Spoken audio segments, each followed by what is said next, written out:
नमस्ते सदावत्सले मातृभूमि। जब भारत सरकार बनी थी, भारत सरकार से मतलब है जब भारतीय जनता पार्टी की सरकार बनी थी, तब हमारे देश में एक बड़ी लहर दौड़ी थी। मोदी जी की सभाओं में ये भीड़ लगती थी। उसका कारण था कि सबको ये लगता था कि मोदी जी की सरकार सब कुछ बदल देगी। अब समय आ गया है। 370 पहले उन्होंने चुना शब्द जगह कैसे, मतलब स्टेप बाई कैसे होगा, पहले क्या चुना जाए। 370 वगैरह बड़े बड़े केसेस सुने, इकोनॉमी देखी। अभी स्ट्रक्चरल चेंज का नंबर आ गया है। आप सोच सकते हैं कि भारतीय पुलिस, जिस पूरे देश की पॉलिटिक्स अगर किसी एक डिपार्टमेंट से चलती है तो वो पुलिस से चलती है। राज्य सरकारें बनती हैं तो लोगों को लगता है हमारे काम होंगे। अब काम क्या होगा? काम कोई डकैती थोड़ी न डालेगा। काम होगा कि पुलिस में उल्टे सीधे दबाव बनाकर उनको बचाया जाएगा। यानी कि पुलिस इंसाफ का कम और पॉलिटिकल टूल ज्यादा बन गई थी।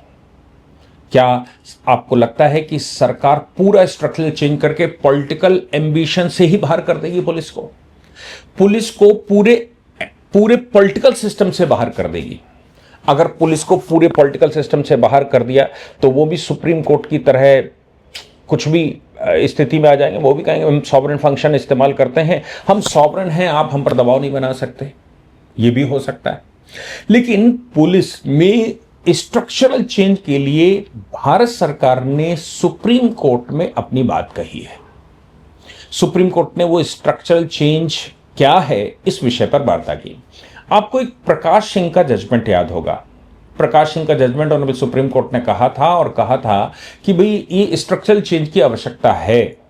उसमें उन्होंने कहा था डीजीपी की जो अपॉइंटमेंट होता है कम से कम दो वर्ष के लिए होनी चाहिए। 3 नाम भेजिए, कम से कम उनकी 2 वर्ष तक डीजीपी रहें। कोई भी पुलिस डिपार्टमेंट का ट्रांसफर पोस्टिंग 2 वर्ष से पहले ना करें। आवश्यकता हो तो ही करें। पुलिस डिपार्टमेंट में इन्वेस्टिगेशन के लिए हर जगह सीसीटीवी कैमरे लगाए जाएं और इसके अतिरिक्त पॉलिटिकल इंटरवेंशन कम किया जाए। ये एक बेसिक गाइडलाइन सुप्रीम कोर्ट ने कुछ समय पहले जारी की थी। लेकिन अंदाजा ये था कि भाई हमारे देश के अंदर जिस प्रकार से अंग्रेजों ने पुलिस का खौफ पैदा किया था, वो खौफ कभी जाएगा क्या? क्या हम स्विट्जरलैंड की तरह या स्वीडन की तरह हमारे यहां की पुलिस हो सकती है, या जापान की तरह पुलिस हो सकती है कि पुलिस वाले एरिया में जाएं और एक हाउस बनाएं और उस हाउस में वो लोगों के बीच में घुले मिलने के बाद लोगों से पता करें कि आखिर उनकी ग्रीवांस कहां है और उस ग्रीवांस को सॉल्व करने की कोशिश करें? क्या आपको लगता है कि पुलिस हमारे यहाँ जैसे 24 घंटे की पुलिस होती है और बड़ी बड़ी गाड़ियों का इस्तेमाल करती है, पुलिस अपने रुतबे का इस्तेमाल करती है, उसका कारण है कि आप पुलिस को भारतवर्ष में 24 घंटे के लिए काम करवाते हैं? क्या आपको लगता है कि यह भी सही हो सकता है कि पुलिस अपनी नौकरी करे, नौकरी करने के बाद अपने घर जाए, दूसरे पुलिस वाले आए, जब तक वो पुलिस की नौकरी करेंगे तब तक ही वो पुलिस हैं, और जैसे ही उनकी छुट्टी हो गई तो वो पुलिस नहीं है? उनके विषय में दिखना भी नहीं चाहिए कि पुलिस वाले हैं। और अगर उनके घर में घटना दुर्घटना हो जाती है तो एक ऑटोमेटेड सिस्टम से, जैसा कि ऑटोमेटेड सिस्टम पूरे देश के लिए हो, उनके लिए भी वैसे ही कार्रवाई होगी। आप विचार कर सकते हैं क्या हमारे देश में वैसा कोई रिफॉर्म आ सकता है जैसे यूएसए में है कि स्टेट की पुलिस अलग है, कमिश्नरी की पुलिस अलग है और मेयर के पास पुलिस अलग है? जैसे न्यूयॉर्क की बात करें, न्यूयॉर्क में ममदानी ने एक बात कही, उसने कहा कि देखो नेतन्याहू हमारे यहाँ आएंगे तो हम गिरफ्तार कर लेंगे। अब ममदानी तो एक मेयर है मात्र, वो कैसे गिरफ्तार कर लेगा? उसका कारण है कि यूएसए में पुलिस की जवाबदेही मेयर के प्रति होती है। यानी कि डिस्ट्रिक्ट का अगर मामला है तो मेयर के प्रति जवाबदेही होती। स्टेट अपनी इन्वेस्टिगेटिव एजेंसियां या रॉ का इस्तेमाल, जैसे हमारे यहाँ रॉ का इस्तेमाल करते हैं, इंटेलिजेंस का इस्तेमाल करते हैं। राष्ट्र की जो पुलिस है, उनकी जो डिपार्टमेंट है, डिफेंस उनके पास है, वो अपना ऊधम मचाते हैं। क्या हमारे यहां भी ऐसा हो सकता है? आप सोच विचार करके देखिए कि भाई अगर किसी पुलिस वाले का अपॉइंटमेंट किसी एक शहर में या म्युनिसिपैलिटी में कर दिया गया है तो उस म्युनिसिपैलिटी का जो मेयर होगा, चेयरमैन होगा या जो भी पद उसके पास होगा, वो उसके प्रति रिस्पॉन्सिबल होगा। यानी कि उसकी रिस्पॉन्सिबिलिटी इस बात की है कि तुमने अपने जिले में, अपने मेयर क्षेत्र में लॉ एंड ऑर्डर मेंटेन क्यों नहीं किया। और राज्य के लिए जो पुलिस चाहिए है वो इंटर म्युनिसिपल क्षेत्र में होगी, यानी कि 2 म्युनिसिपल क्षेत्र में, एक से ज्यादा क्षेत्रों में कुछ मामला आता है तो वो राज्य की पुलिस करेगी। राज्य में इंटेलिजेंस काम करेगी जो इनको इनपुट देगी, और केंद्रीय स्तर पर जो इंटेलिजेंस होगी वो डिफेंस का काम करेगी, एक्सटर्नल एग्रेशन का काम करेगी, एक्सटर्नल उसका काम करेगी, और इन राज्यों को एडवाइजरी जारी करेगी। और राज्य जैसे केंद्र, जैसे होम मिनिस्ट्री की बात करें, केंद्र के पास होम मिनिस्ट्री है, पुलिस नहीं होती है, उसके पास अर्धसैनिक बल होते हैं। राज्य सरकार में अगर कुछ गड़बड़ होता है तो वो एडवाइजरी जारी करते हैं, एडवाइजरी जारी करके उनको बताते हैं कि भाई क्या करना क्या नहीं करना। अगर उनको एक्स्ट्रा पुलिस की जरूरत पड़ती है तो फिर यहां से अर्धसैनिक बल भेजे जाते हैं, सीएपीएफ वहां के डिस्ट्रिक्ट मैजिस्ट्रेट के और जो कमिश्नर है उसके डायरेक्शन पर काम करता है। क्या वैसा ही जिलों में भी हो सकता है? क्या डिसेंट्रलाइजेशन हो सकता है पुलिस का, ताकि नेतागिरी बिल्कुल ना चले और पुलिस रिस्पॉन्सिबिलिटी के साथ काम करे, पॉलिटिकल रिस्पॉन्सिबिलिटी नहीं हो? क्या फेसलेस पुलिस भी हो सकती है? फेसलेस पुलिस से मतलब है कि पुलिस का कोई फेस ना हो, पुलिस दिखे नहीं, जब आवश्यकता हो तभी दिखे, और कौन पुलिस वाले इन्वेस्टिगेशन कर रहा है ये किसी को पता ही ना हो। क्या आप ऐसा विचार कर सकते हैं? बिल्कुल अमेरिकन स्टाइल में या उससे भी ज्यादा आधुनिक पुलिस हमारी हो सकती है। देखिए, हमारे देश में जो परिवर्तन की आवश्यकता थी वो पहले ब्रिटिश काल के कानूनों की थी।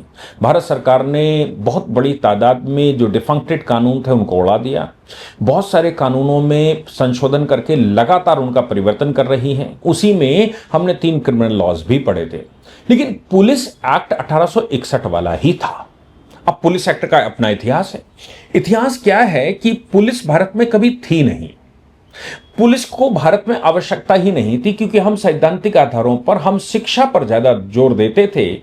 हम शिक्षित करके व्यक्ति को समव्यवहारिक बनाते थे, हम उसको सदाचारी बनाते थे और ड्यूटी ओरिएंटेड बनाते थे, इसलिए कोई आवश्यकता ही नहीं थी। जब हमारी ड्यूटी हम फॉलो करेंगे तो फिर कहीं अधिकार हम मांगते ही नहीं हैं, और सभी लोग अपनी ड्यूटी फॉलो करेंगे। आप सोचो कि अगर यूनिलेटरल सभी अपनी ड्यूटी फॉलो करें और ये सैद्धांतिक रूप से उनके मन में हो कि मुझे पनिश किया जाएगा भगवान के द्वारा, या मेरे साथ वैसा ही होगा अगर मैं अपनी ड्यूटी को ब्रीच करता हूं, कोई राइट नहीं मांगेगा तो क्यों चाहिए पुलिस? भारत में इस प्रकार से पुलिस व्यवस्था थी ही नहीं। गुप्तचर व्यवस्था हुआ करती थी, कुछ गड़बड़ तो नहीं हो रहा है। और राजा या ग्रामणी या किसी भी स्तर का राजा या सम्राट, उसके लेवल का जो केस होता था वो सुबह 1-2 सुन लेता था, बात खत्म होती थी। इसलिए पुलिस की जरूरत नहीं पड़ती थी हमको, और हमको जेलों की भी जरूरत नहीं पड़ती थी। क्या हम उस तरफ दोबारा बढ़ सकते हैं? भाई उस तरफ बढ़ने के लिए तो सबसे ज्यादा इंपॉर्टेंट बात यह है कि हमें शिक्षा प्रणाली में परिवर्तन करना पड़ेगा। ये जो नक्सल शिक्षा है, ये जो ईसाई शिक्षा है, जो इस्लामिक शिक्षा है, इस शिक्षा को हमें बाइकआउट करना पड़ेगा और हमें हिंदू शिक्षा के अनुसार चलना पड़ेगा। हिंदू शिक्षा व्यवहार के आधार पर चलती है, यानी कि उपयोगिता के आधार पर चलती है। जिस चीज की जैसी उपयोगिता है उसके साथ वैसा व्यवहार किया जाएगा। अगर नदियों की, जल की, पानी की, या बारिश की, मेघ की, पृथ्वी की, या मैं कहूं वृक्षों की, पर्यावरण, इनकी सबकी अगर आवश्यकता मुझे है, इन पंचतंत्रों से मैं चलता हूं, तो इन पंचतंत्रों की सुरक्षा करना या उनकी चिंता करना मेरी जिम्मेदारी है। बस सब ठीक हो जाएगा। हम अगर होड़ में स्टेटस की बजाय हम ये मानकर चलें कि मेरा जन्म सिर्फ इस जमीन पर, इस धरती पर व्यक्त समय काटने के लिए हुआ है और मोक्ष के लिए हुआ है, मेरा कोई अधिकार यहां नहीं है, मैं कर्तव्यों को पूर्ण करने के लिए आया हूं, तो मुझे लगता है कि ये झंझट ही खत्म हो जाएगा। ऐसी ही व्यवस्था भारत में थी।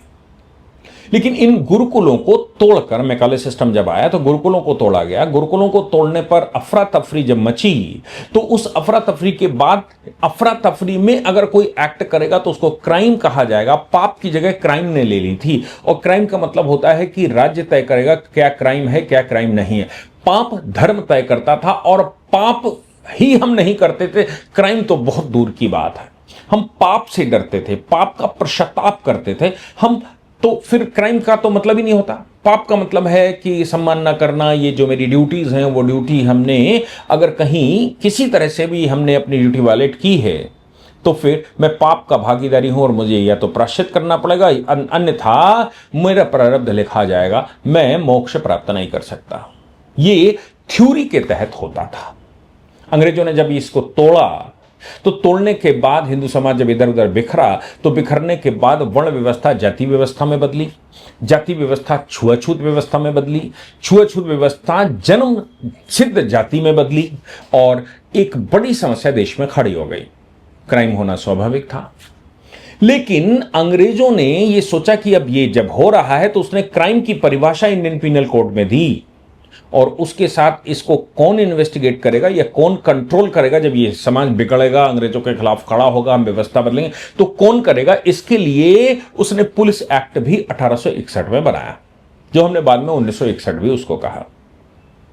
पुलिस एक्ट में पुलिस यानी कि ब्रिटिश गवर्नमेंट या जो शासक बैठा है वो मार मारकर सबको सही करेगा, उसका खौफ बैठाया गया। और वो खौफ इतना खतरनाक बैठाया गया कि हर एक व्यक्ति पुलिस से डरे। वो खौफ हमने आजादी के बाद खत्म नहीं किया, स्ट्रक्चर चेंज नहीं किया, अंग्रेजी व्यवस्था से हिंदू व्यवस्था पर हम नहीं आए। परिणाम आप सब देख रहे हैं कि आप कितनी पुलिस लगाएंगे और कितने जजेस बिठाएंगे। आप कहते हैं कि हम 34 से 38 कर देंगे सुप्रीम कोर्ट में, आप 38 नहीं 38,000 कर दीजिए। आप कहते हैं कि पुलिस 200 लोगों के बीच में एक पुलिस वाला होना चाहिए, आप 200 लोगों के बीच में नहीं हर दूसरे व्यक्ति को पुलिस बना दीजिए। लेकिन जब समाज बिगड़ा होगा तो क्या आप उसको सही कर सकते हैं। मैं हमेशा से कहता हूं कि ये जो पुलिस व्यवस्था है ना, ये जो कानून है, ये उनके लिए है जो शरीफ आदमी है, ये उनके लिए नहीं है। ये ताला जो आप अपने इसको ऐसे समझिए, घर में जो ताला लगाते हैं वो ताला शरीफों के लिए है, बदमाश के लिए ताला नहीं है। वो तो ताला तोड़ के ही कर लेगा, वो घर फोड़ कर निकाल लेगा। बदमाश को, लुटेरे को आप नहीं रोक सकते, आप शरीफ आदमी को रोक सकते हैं। जब तक भारत में शराफत जिंदा है तब तक ये सिस्टम चल रहा है। और जैसे ही हिंदुत्व खत्म हुआ, शराफत खत्म हुई, तो मामला सब खत्म हो जाएगा। इसलिए अब क्या वो अंग्रेजी व्यवस्था जो हमने बदली नहीं थी 1947 के बाद, उसको बदलने की आवश्यकता है।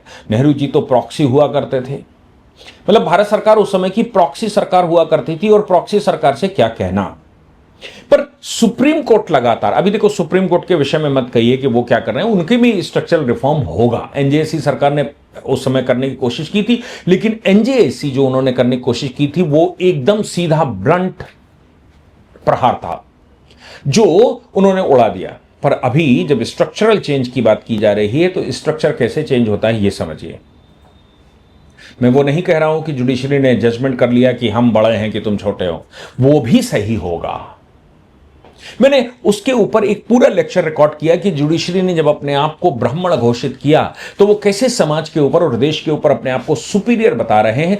पुरानी जो वर्ण व्यवस्था थी, वर्ण व्यवस्था से जाति व्यवस्था, और अब पुनः जाति व्यवस्था पर सुप्रीम कोर्ट आ गया। उस वीडियो को जरूर देखिएगा, सुप्रीम कोर्ट ने क्या कहा और इसके दूरगामी परिणाम क्या होंगे। लेकिन आज ऑनरेबल सुप्रीम कोर्ट के अंदर भारत सरकार ने एक बात कह दी। सुप्रीम कोर्ट ने पूछा कि भाई ये जो हमने सीसीटीवी कैमरे की बात की थी, हमने प्रकाश सिंह का जो जजमेंट दिया था और कहा था इसमें रिफॉर्म की, पुलिस में रिफॉर्म की आवश्यकता है।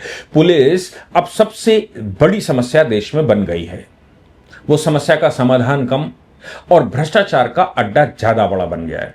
आजकल वो किसी भी जगह पर वो गश्त करते हैं तो देखते हैं कोई नया मकान तो नहीं बन रहा है, फिर उससे पूछते हैं नक्शा पास किया क्या, नक्शा नहीं पास किया तो इतने पैसे की स्लेब है, इतने पैसे का मकान है, इतने गज के इतने पैसे पड़ेंगे, आप उनको दे दीजिए, बात खत्म हो गई। फिर वो आपकी सुरक्षा भी करेंगे, आपकी सुरक्षा में लग जाएंगे। कोई दूसरा कहेगा तो कहेंगे नहीं ये बनवा रहे हैं, हम बनवा रहे हैं। तो जब व्यवस्था जो व्यवस्थापक है वही अव्यवस्था फैलाए तो आप देश को कैसे बचाएंगे। इसलिए मैं कहता हूं कि एक तो व्यवस्था यह है कि आपको सदाचारी बनाना पड़ेगा, लोगों को ड्यूटी ओरिएंटेड बढ़ाना पड़ेगा, तब आप इस व्यवस्था से बाज आ सकते हैं। अदरवाइज हर व्यक्ति, पुलिस वाला भी अगर सदाचारी नहीं है तो वो भी भ्रष्टाचारी है, कौन रोकेगा इनको। सुप्रीम कोर्ट ने जब उनसे पूछा तो गृह मंत्रालय ने, या फिर मैं कहूं कि भारत सरकार ने यह कहा कि साहब हम छोटे मोटे अब रिफॉर्म करना नहीं चाहते, हम एक एक चीजें करना नहीं चाहते, हम पूरा स्ट्रक्चरल चेंज करना चाहते हैं, विश्व की आधुनिक पुलिस बनाना चाहते हैं। हमने प्रस्ताव बना लिया है, वो वित्त मंत्रालय में गया है, वित्त मंत्रालय से उसका जवाब आने वाला है। वित्त मंत्रालय जैसे ही उसको सैंक्शन कर देता है, जितने धन की आवश्यकता पड़ेगी वो वित्त मंत्रालय जैसे ही सैंक्शन कर देगा, तो हम पूरा स्ट्रक्चरल चेंज पुलिस का करेंगे। अब सुप्रीम देखना यह है कि सुप्रीम कोर्ट ने जो कहा कि भाई पॉलिटिकल थीम से बाहर आना चाहिए, पुलिस स्वायत्त होनी चाहिए, और पुलिस को भी ये एहसास नहीं होना चाहिए कि वो पुलिस है। जैसे कोर्ट को एहसास हो गया कि वो कोर्ट हैं, तो उनको सॉवरेंटी का एहसास आ गया। सॉवरेंटी का मतलब है वो संप्रभु हैं, वही सबके प्रभु हैं, और बाकी सब चेले हैं। सुप्रीम कोर्ट के जजमेंट में, ऑर्डर में यही हमने कल बताया था कि सुप्रीम कोर्ट ने ऐसा प्रपोजल दिया। अभी सुप्रीम कोर्ट ने कहा कि 2 हफ्ते के अंदर जो आप स्ट्रक्चरल चेंज की बात कर रहे हैं, जो आपका प्रपोजल है, हमारी बंद लिफाफे में हमारी अदालत में लेकर आइए। बंद लिफाफे में हमारी अदालत में लेकर आइए मतलब यह है कि अगर वित्त मंत्रालय मना भी कर दे और वो लिफाफा सुप्रीम कोर्ट को पसंद आ जाए, तो सुप्रीम कोर्ट आर्टिकल 142 का इस्तेमाल करते हुए आदेश दे देगा और ये कहेगा स्ट्रक्चर चेंज करिए। क्या हम पुलिस को वैसा कर सकते हैं कि पुलिस भी एक आम इंसान है, उसका काम मुकदमा लिखना नहीं, उसका काम डिस्प्यूट सॉल्व करना होना चाहिए। वो डिस्प्यूट के बीच में बैठे सॉल्व करे, बिना धन के, बिना उगाही के, बिना वसूली के। अभी क्या है कि आप गेट में घुसेंगे तो भी वसूली है, और भ्रष्टाचार का आलम तो मैं आपको एक इलस्ट्रेशन देकर बताऊंगा। एक वरिष्ठ व्यक्ति, प्रकाश जी शर्मा उनका नाम है, वो बजरंग दल के राष्ट्रीय संयोजक थे। उनका कहना था कि भ्रष्टाचार कैसा है। भ्रष्टाचार के विषय में उन्होंने बताया, मुझे पर्सनली मेरे से बात हुई, उन्होंने कहा देखो साहब, पुलिस भ्रष्टाचार अगर करना चाहे तो कैसे करती है। एक बहुत भ्रष्ट व्यक्ति था, राजा के पास उसकी शिकायतें गई, तो उसका ट्रांसफर पोस्टिंग करते रहे राजा। बाद में पता लगा कि जहां जाता है वहां भ्रष्टाचार करता है। राजा ने कहा कि एक काम करो, इसको इस नौकरी से निकालना क्या है, इसको समुद्र पर लगा देते हैं। समुद्र पर उसको लगा दिया गया और उससे कहा गया कि समुद्र की लहरें गिनो और लहरें गिनना ही तुम्हारा काम है, और उसका काउंटिंग करके हमको लेकर आओ। राजा को लगा कि लहरें गिनते गिनते थक जाएगा और माफी मांगेगा, भ्रष्टाचार से दूर चला जाएगा और वहां कुछ मिलेगा भी नहीं। वो लहरें गिनने गया तो वहां समुद्र में जो नौकाएं चलती थी, जो जहाज चलते थे, उन नौकाओं और जहाजों पर को रोक कर वो वसूली करने लगा। उनसे उसने कहा कि मेरा काम लहरें गिनना है, तुम्हारी नाव की वजह से लहर बार बार टूट जाती है, जिसकी वजह से सरकारी काम में बाधा आ रही है। ये सॉवरेन फंक्शन है, क्योंकि राजा का दिया हुआ काम है। ये सॉवरेन फंक्शन तुम्हारी नाव की वजह से गलत हो रहा है। अब कोई भी नाव, कोई भी नौका वहां पर आती, वो उससे वसूली करता। राजा को जब ये खबर मिली तो उनको लगा कि भ्रष्टाचारी भ्रष्टाचार से बाज नहीं आएगा, इसलिए अब इसको नौकरी से निकालने में ही लाभ है। तब उसकी मुक्ति की कि भाई तुम कर ही नहीं सकते, तुम जहां बैठोगे वहां भ्रष्टाचार करो। तो भ्रष्टाचारी जो व्यक्ति है, सदाचारी नहीं है, भ्रष्टाचारी है। भ्रष्टाचारी जो व्यक्ति है वो कहीं भी आप बिठा दोगे वो गलत करेगा ही।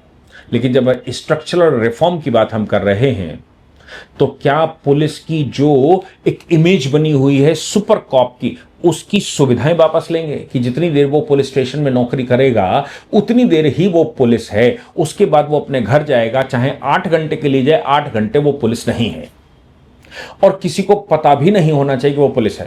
होता क्या है कि भारत सरकार ने कहा कि लाल बत्ती, नीली बत्ती ये सब हटा दीजिए। लोगों ने लिखना शुरू कर दिया भारत सरकार, लोगों ने लिखना शुरू कर दिया उत्तर प्रदेश सरकार, लोगों ने लिखना शुरू कर दिया अपनी कारों में, बाइकों में न्याय विभाग, गृह मंत्रालय।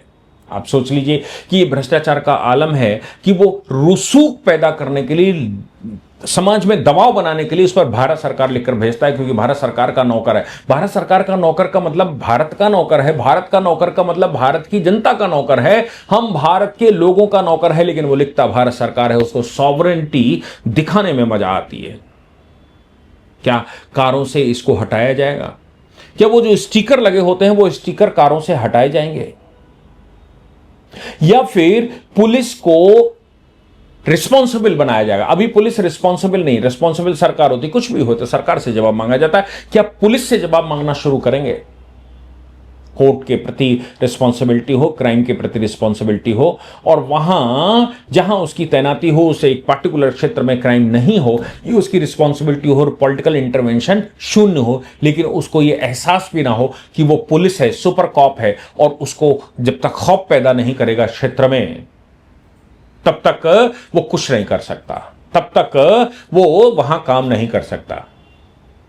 अभी 2 हफ्ते का इंतजार हमको करना पड़ेगा। 2 हफ्ते के अंदर वो बंद लिफाफे में सुप्रीम कोर्ट को देने वाले हैं, और अगर वित्त मंत्रालय अगले बजट में इसका स्ट्रक्चर लेना करके लाए तो ऐसा कहा गया कि 2027 तक एक बड़ा रिफॉर्म, पुलिस का पूरे स्ट्रक्चर का रिफॉर्म भारत में होने वाला है। वो राज्य सरकारों के हाथ से पुलिस जाने वाली है, और वो पुलिस अब स्वायत्त होने वाली है, जैसे कि जुडिशरी स्वायत्त है। जुडिशरी पर कोई बात कहते हैं तो कहते हैं ये पॉलिटिकल इमेजिनेशन से बाहर है, वो ऑर्डर कर देते हैं। क्या वैसा ही कुछ होने वाला है पुलिस के साथ भी? मैं समझता हूं कि भारत को अगर बदलना है, भारत को विश्व गुरु बनाना है, तो भारत को हिंदूशाही के तहत जो व्यवस्था थी उस व्यवस्था में लाना पड़ेगा। शिक्षा व्यवस्था बदलनी पड़ेगी, और खासतौर से एडमिनिस्ट्रेटिव स्ट्रक्चर सिस्टम बदलना पड़ेगा। क्या भारत सिस्टम बदलने के लिए तैयार है? मैं समझता हूं कि मोदी जी हैं तो मुमकिन है, ऐसा कहते हैं। इसलिए पूरे ग्रांड स्ट्रक्चरल चेंज की बात सुप्रीम कोर्ट में सरकार ने कही है, और उन्होंने कहा हमारा प्लान बिल्कुल तैयार, हम एक साथ उसका प्रहार करने वाले हैं, बस फिनिश देखने वाले हैं। हम फॉरेंसिक तरीके से चलने वाले हैं, टेक्नोलॉजी का मैक्सिमम इस्तेमाल करने वाले हैं। कोई भी व्यक्ति टेक्निकल तरीके से, पुलिस भी उस टेक्नोलॉजी इतना इस्तेमाल की जाएगी कि पुलिस भी एविडेंसेस मिटा नहीं पाएगी। पुलिस के पास भी स्कोप मिनिमम होगा कि वो कुछ गलत कर सके। उसका काम केवल संयोजन करना, और संयोजन के आधार पर अपना एक थॉट क्रिएट करना होगा। बाकी सब कुछ टेक्नोलॉजी से होगा। मोबाइल में टेक्नोलॉजी है, घरों में टेक्नोलॉजी है, रोड पर सीसीटीवी और बाकी चीजें। और फॉरेंसिक के मामले में हर थाने में एक फॉरेंसिक लैब। पहले फॉरेंसिक कुछ जब तक रिपोर्ट नहीं देगी तब तक नहीं मानेंगे कुछ भी। ये सब कुछ भारत में भारत सरकार कह रही है कि हम स्ट्रक्चरल चेंज करके इस पूरे सिस्टम को बदलना चाहते हैं, और हम बदल कर रहेंगे। आपको क्या लगता है कि ये भारत सरकार कर पाएगी या नहीं कर पाएगी? इस विषय पर आपके विचार भी अति आवश्यक हैं, लिखकर जरूर बताइएगा। लेकिन मैंने आपको जो सूचना दी वो एक ग्रांड चेंज है, और मोदी है तो मुमकिन है कि फॉर्मूले को चरितार्थ भी करती है। जय हिंद, जय भारत, वंदे मातरम।